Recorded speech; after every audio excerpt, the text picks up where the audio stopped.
ನಮಸ್ಕಾರ ವೀಕ್ಷಕರೇ, ಪ್ರೈಮ್ ಸುದ್ದಿಗೆ ನಿಮ್ಮೆಲ್ರಿಗೂ ಕೂಡ ಸ್ವಾಗತ.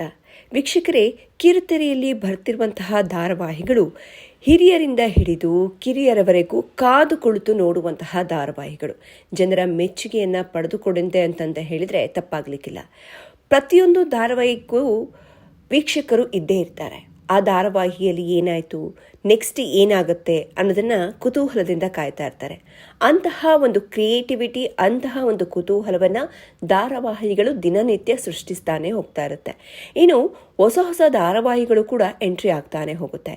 ಈಗ ಮತ್ತೊಂದು ಧಾರಾವಾಹಿ ತೆರೆಗೆ ಬರಲು ರೆಡಿಯಾಗಿದೆ. ಯಾವ ಧಾರಾವಾಹಿ ಅಂತಂದರೆ ನಿನಗಾಗಿ. ಈ ಧಾರಾವಾಹಿಯಲ್ಲಿ ದಿವ್ಯಾ ಉರುಡುಗ ನಾಯಕಿಯಾಗಿ, ಕಥಾನಾಯಕಿಯಾಗಿ ಕಾಣಿಸ್ಕೊಂಡಿದ್ದಾರೆ. ಆ ಒಂದು ಧಾರಾವಾಹಿ ಬರ್ತಾ ಇರೋದ್ರಿಂದ ಯಾವ ಧಾರಾವಾಹಿ ಅಂತ್ಯವಾಗುತ್ತೆ ಅನ್ನೋದ್ರ ಬಗ್ಗೆ ನಾನು ನಿಮಗೆ ಈ ವಿಡಿಯೋದಲ್ಲಿ ತಿಳಿಸ್ಕೊಡ್ತೀನಿ. ಅದಕ್ಕೂ ಮುಂಚೆ ನಮ್ಮ ಚಾನೆಲ್ನ ಸಬ್ಸ್ಕ್ರೈಬ್ ಮಾಡಿಲ್ಲ ಅಂತ ಅಂದರೆ ಸಬ್ಸ್ಕ್ರೈಬ್ ಮಾಡಿ. ವೀಕ್ಷಕರೇ, ಕಲರ್ಸ್ ಕನ್ನಡ ವಾಹಿನಿಯಲ್ಲಿ ಪ್ರಸಾರವಾಗ್ತಾ ಇರುವಂತಹ ಧಾರಾವಾಹಿಗಳನ್ನು ನೋಡೋದಕ್ಕೆ ವೀಕ್ಷಕರು ತುದಿಗಾಲಲ್ಲಿ ನಿಂತಿರ್ತಾರೆ ಅಂತಲೇ ಹೇಳ್ಬೋದು. ಪ್ರತಿಯೊಂದು ಪಾತ್ರಗಳಿರ್ಬೋದು, ಪ್ರತಿಯೊಂದು ಧಾರಾವಾಹಿಗಳಿರ್ಬೋದು, ಜನರ ಮನಸ್ಸಿಗೆ ಹತ್ತಿರವಾಗ್ತಾ ಹೋಗ್ತಾನೆ ಇದ್ದಾವೆ.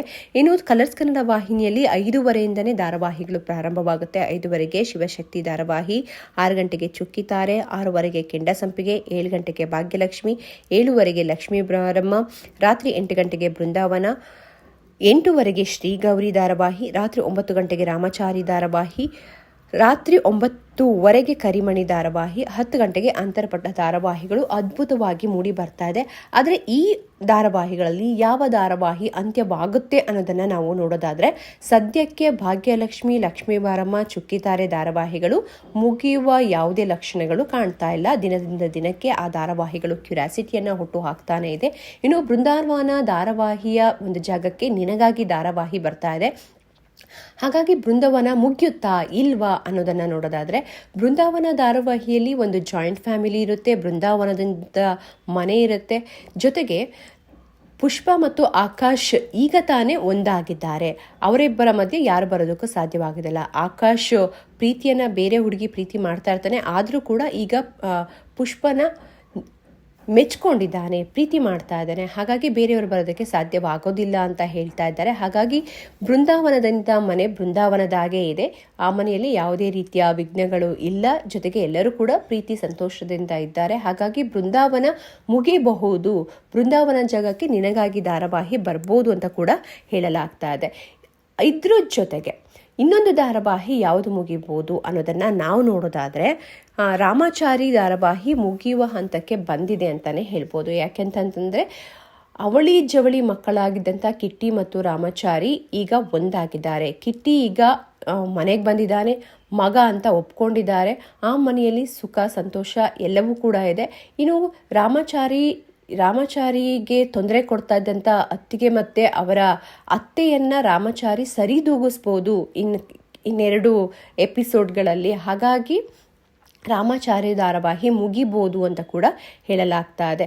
ಒಟ್ಟಿನಲ್ಲಿ ರಾಮಾಚಾರಿ ಮುಗಿದ್ರೆ ಆ ಟೈಮಿಂಗ್ಸ್ ಏನಾದರೂ ಚೇಂಜ್ ಆಗ್ಬೋದು. ಟೈಮಿಂಗ್ಸ್ ಚೇಂಜ್ ಆದರೆ 8 ಗಂಟೆಗೆ ನಿನಗಾಗಿ ಧಾರಾವಾಹಿ ಪ್ರಸಾರವಾಗುತ್ತೆ ಅಂತ ಕೂಡ ಹೇಳಲಾಗ್ತಾ ಇದೆ. ನಿನಗಾಗಿ ಎಂಬ ಹೊಸ ಧಾರಾವಾಹಿಯಲ್ಲಿ ನಾಯಕಿಯಾಗಿ ದಿವ್ಯಾ ಉರುಡುಗ ಅಭಿನಯಿಸ್ತಾ ಇದ್ದಾರೆ. ನಿನಗಾಗಿ ಸೀರಿಯಲ್ನ ಕಥಾನಾಯಕ ಯಾರು ಅನ್ನೋದು ಸಾಕಷ್ಟು ಪ್ರಶ್ನೆ ಕೂಡ ಉಂಟು ಮಾಡಿತ್ತು. ಇನ್ನು ಬಿಗ್ ಬಾಸ್ ಕನ್ನಡ 8 ಹಾಗೂ ಬಿಗ್ ಬಾಸ್ ಕನ್ನಡ 9ರಲ್ಲಿ ದಿವ್ಯಾ ಉರುಡುಗ ಸ್ಪಂದಿಸಿದ್ರು. ಹಿಂದೆ ಸೀರಿಯಲ್ ಹಾಗೂ ಸಿನಿಮಾಗಳಲ್ಲೂ ಕೂಡ ದಿವ್ಯಾ ಉರುಡುಗ ಕಾಣಿಸ್ಕೊಂಡಿದ್ರು. ಇದೀಗ ಮತ್ತೆ ಕಿರುತೆರೆಗೆ ಕಮ್ಬ್ಯಾಕ್ ಮಾಡಿದ್ದಾರೆ. ಅದು ನಿನಗಾಗಿ ಎಂಬ ಹೊಸ ಸೀರಿಯಲ್ ಮೂಲಕ. ಸದ್ಯದಲ್ಲೇ ನಿನಗಾಗಿ ಧಾರಾವಾಹಿ ಕಲರ್ಸ್ ಕನ್ನಡ ವಾಹಿನಿಯಲ್ಲಿ ಪ್ರಸಾರವಾಗುತ್ತೆ. ಅದು 8 ಗಂಟೆಗೆ ಅಂತಲೇ ಕೂಡ ಹೇಳಿದ್ದಾರೆ. ನಿನಗಾಗಿ ಧಾರಾವಾಹಿಯ ಕತೆ ಸೂಪರ್ ಸ್ಟಾರ್ ರಚನಾ ಸುತ್ತಲಿದೆ ಅಂತ ಹೇಳಲಾಗ್ತಾ ಇದೆ. ಚಿತ್ರರಂಗದ ಲೇಡಿ ಸೂಪರ್ ಸ್ಟಾರ್ ಆಗಿರುವ ರಚನಾಗೆ ಕೋಟ್ಯಾಂತರ ಅಭಿಮಾನಿಗಳ ಪ್ರೀತಿ ಆಶೀರ್ವಾದ ಇದೆ. ಆದರೆ ಅದ್ಯಾಕೋ ರಚನಾಗೆ ಅಮ್ಮನ ಪ್ರೀತಿ ಇಲ್ಲ. ಸೂಪರ್ ಸ್ಟಾರ್ ಆಗಿದ್ರೂ ಕೂಡ ಅಮ್ಮನ ಪ್ರೀತಿ ಕಾಣದ ನಟಿಯ ಕತೆ ನಿನಗಾಗಿ ಅಂತ ಹೇಳಲಾಗ್ತಾ ಇದೆ. ಇನ್ನು ವರದಿಗಳ ಪ್ರಕಾರ ನಿನಗಾಗಿ ಧಾರಾವಾಹಿಯಲ್ಲಿ ಕಥಾನಾಯಕನಾಗಿ ರಿತ್ವಿಕ್ ಮಟ್ಟದ್ ಕಾಣಿಸಿಕೊಳ್ಳಲಿದ್ದಾರೆ ಎನ್ನಲಾಗಿದೆ. ಈ ಹಿಂದೆ ಗಿರಿರಾಮ ಸೀರಿಯಲ್ನಲ್ಲಿ ರಿತ್ವಿಕ್ ಮಟ್ಟದ ಆಂಗ್ರಿ ಯಂಗ್ ಮ್ಯಾನ್ ಆಗಿ ಜನಪ್ರಿಯತೆಯನ್ನು ಪಡೆದಿದ್ರು. ನಿನಗಾಗಿ ಎನ್ನುತ್ತಾ ಕೊನೆಗೂ ಫ್ಯಾನ್ಸ್ಗೆ ಗುಡ್ ನ್ಯೂಸ್ ಕೊಟ್ಟಿದ್ದಾರೆ ಅಂತ ಕೂಡ ಹೇಳಲಾಗ್ತಾ ಇದೆ. ಒಟ್ನಲ್ಲಿ ನಿನಗಾಗಿ ಧಾರಾವಾಹಿ ಬರ್ತಾ ಇರೋದ್ರಿಂದ ಯಾವ ಧಾರಾವಾಹಿ ಅಂತ್ಯವಾಗುತ್ತೆ ಅನ್ನೋದು ಸಾಕಷ್ಟು ಕುತೂಹಲವನ್ನು ಹುಟ್ಟುಹಾಕಿರುವಂಥದ್ದು. ಆದರೆ ಸೀರಿಯಲ್ ತಂಡದಿಂದ ಯಾವುದೇ ರೀತಿಯ ಒಂದು ಮಾಹಿತಿ ಹೊರಬಿದ್ದಿಲ್ಲ. ಒಟ್ಟಿನಲ್ಲಿ ರಾಮಾಚಾರಿ ಧಾರಾವಾಹಿ ಇಲ್ಲ ಅಂತಂದರೆ ಬೃಂದಾವನ ಧಾರಾವಾಹಿ ಕೊನೆಯಾಗ್ಬೋದು ಅಂತ ಕೂಡ ಹೇಳಲಾಗ್ತಾ ಇದೆ. ರಾಮಾಚಾರಿ ಮತ್ತು ಬೃಂದಾವನ ಧಾರಾವಾಹಿ ಕೊನೆಯ ಹಂತಕ್ಕೆ ಅಂದರೆ ಕ್ಲೈಮ್ಯಾಕ್ಸ್ ಹಂತಕ್ಕೆ ಬಂದಿರೋದ್ರಿಂದ ಈ ಎರಡೂ ಧಾರಾವಾಹಿಗಳಲ್ಲಿ ಯಾವುದಾದ್ರೂ ಒಂದು ಅಂತ್ಯವಾಗಲಿದೆ ಅಂತ ಹೇಳಲಾಗ್ತಾ ಇದೆ. ನಿಮಗೆ ಯಾವ ಧಾರಾವಾಹಿ ಅಂತ್ಯವಾಗಬೇಕಿತ್ತು, ಯಾವ ಧಾರಾವಾಹಿ ಇನ್ನೂ ಇರಬೇಕಾಗಿತ್ತು, ನಿಮ್ಮ ನೆಚ್ಚಿನ ಧಾರಾವಾಹಿ ಯಾವುದು ಅನ್ನೋದನ್ನು ನಮಗೆ ಕಮೆಂಟ್ ಮಾಡಿ ತಿಳಿಸಿ. ನಿಮಗೆ ಈ ಮಾಹಿತಿ ಇಷ್ಟವಾದರೆ ಲೈಕ್ ಮಾಡಿ, ಶೇರ್ ಮಾಡಿ, ಕಮೆಂಟ್ ಮಾಡಿ. ನಮ್ಮ ಚಾನೆಲ್ನ ಸಬ್ಸ್ಕ್ರೈಬ್ ಮಾಡಿಲ್ಲ ಅಂತಂದರೆ ಸಬ್ಸ್ಕ್ರೈಬ್ ಮಾಡಿ. Thank you.